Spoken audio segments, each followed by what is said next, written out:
Thank you, Mr. Speaker. My question is to the Minister of Economic Development. What support is the government giving to encourage the development of aquacultural industry in New Zealand? The Honourable Jerry Brown. Mr.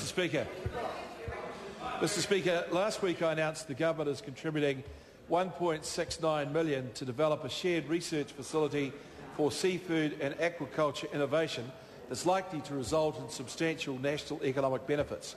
The facility will allow greater collaboration between research organisations, education providers and industry. The aquaculture industry will benefit from the world-class science undertaken at the Cawthron Institute's new $5.73 million facility in Nelson. Shane Ardern.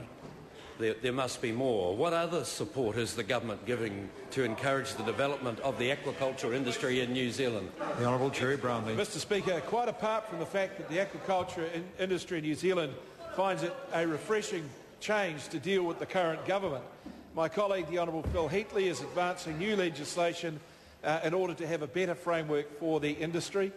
We have also supported the development of new markets for New Zealand aquaculture product through the Aquaculture Market Development Contestable Fund, and in January of this year I announced a further $500,000 to help New Zealand aquacultural companies take advantage of emerging markets offshore.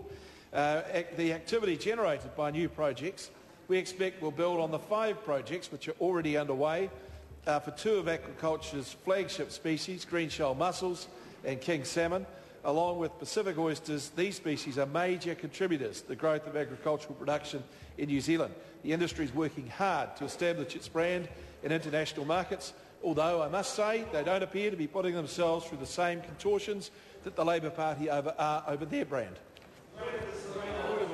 Point of order, the Honourable Trevor Mallard. Mr. Speaker, Point of order has been called.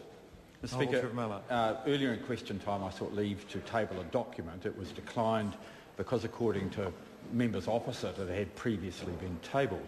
And, Mr. Speaker, I've had an inquiry from Grey Power who want to publish it. I've been onto the website and I can't find, and it might be my own computer skills, I can't find that document. And I wonder whether, sir, the website is working well or whether documents aren't out there. This House has got nothing. Sorry, I beg your pardon. Is the member talking about the parliamentary website for documents tabled? I'm advised that documents tabled by leave aren't placed on the website. They're here on the table by the end of the day. That brings to a conclusion questions for oral answer. I call on Government Order of the Day.